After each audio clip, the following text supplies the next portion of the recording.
Hi, and welcome to week 4. In week 4, you're going to continue making progress with the major assignments you've been working on this semester, and you're going to be adding some pieces to those assignments this week.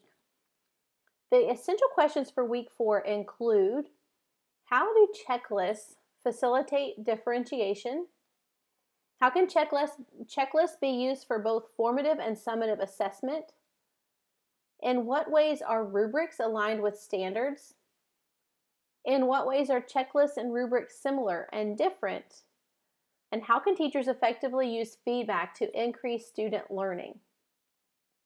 In order to explore responses to these essential questions for week 4, these are the tasks you will be asked to complete this week.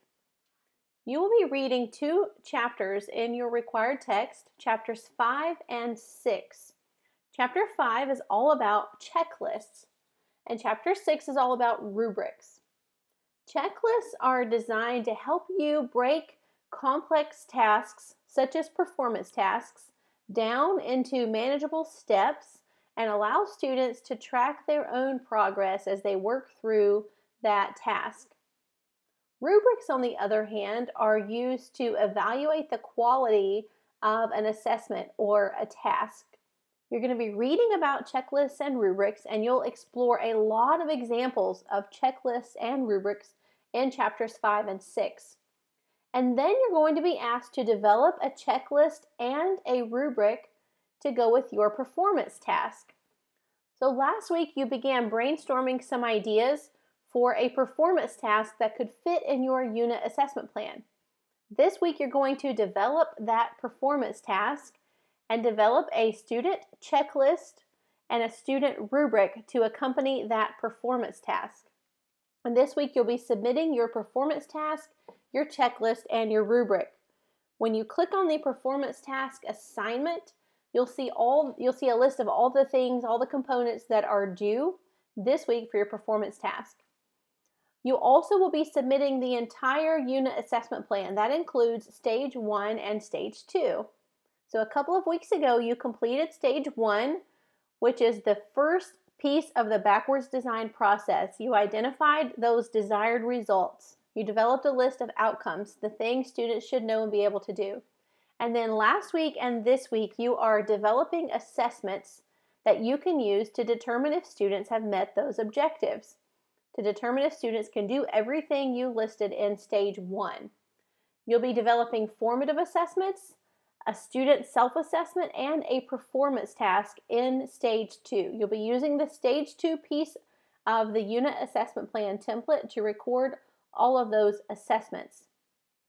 You're also going to be reading about feedback in 2 short articles, and you'll be providing feedback on one of your classmates' unit assessment plans. So once all of the unit assessment plans are submitted, you'll be assigned a classmate's assessment plan to review. You'll be able to provide feedback here in Canvas. You'll get information through an announcement about how to do that specifically once the assessment plans are turned in. Now let me talk briefly about checklists and rubrics and how these might work with your performance task.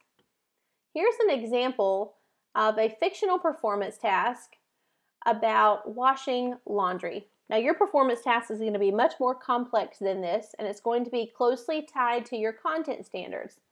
But just for the sake of having an example here, let's consider that we are asked to do a performance task of washing and drying a load of laundry and then putting the laundry away.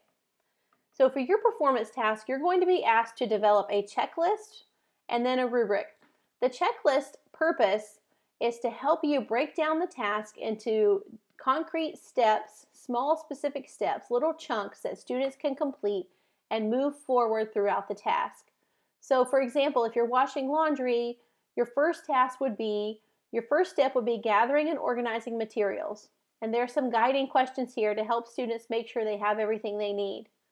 Your next piece of this task might be sorting the laundry. And then the next step might be washing the laundry, for example, and on and on. Now notice that a checklist is not evaluative. This is not used for grading. It's not used for giving feedback. It's simply used to help students track their progress as they continue through the small parts involved in this complex task. A rubric, on the other hand, is used for evaluation.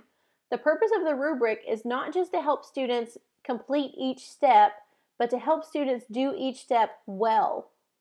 So for your performance task rubric, you're going to evaluate how well students demonstrate the objectives that are aligned with your performance task.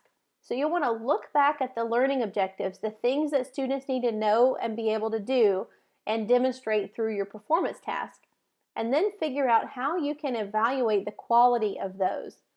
So whereas the checklist is just asking, did you do it or not, the rubric is looking at quality, how well everything is done. And you're going to be assigning points, or you'll see some examples in your textbook chapter about rubrics where instead of points, there are headings here. For example, novice, developing, proficient, accomplished. You might have headings like that.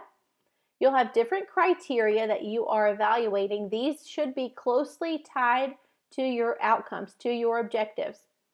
And then you'll need descriptors. So this is what a 0-point response would look like, or this is what a novice score would look like.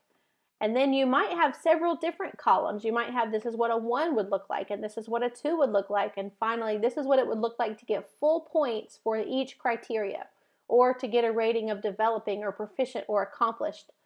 The more details you can include here in the rubric, the more helpful a tool the rubric will be for your students, because they'll know exactly what is needed from them in order to meet each level of the rubric for every criteria. You'll be reading more about how to develop quality rubrics this week. Also, as an example of a checklist, you'll notice that in Canvas you'll find a checklist for the unit assessment plan. Hopefully you've seen this already as you've been working through the unit assessment plan. The unit assessment plan the checklist will help you break it down into specific steps, specific chunks, and work through those as you continue throughout the entire project. So those are your tasks for week 4, and we're getting close to week 5, which means it's almost time to wrap up. Again, if you have any questions for me, please reach out to me this week. I hope to hear from some of you, and I hope you have a great week. I'll see you again in week 5.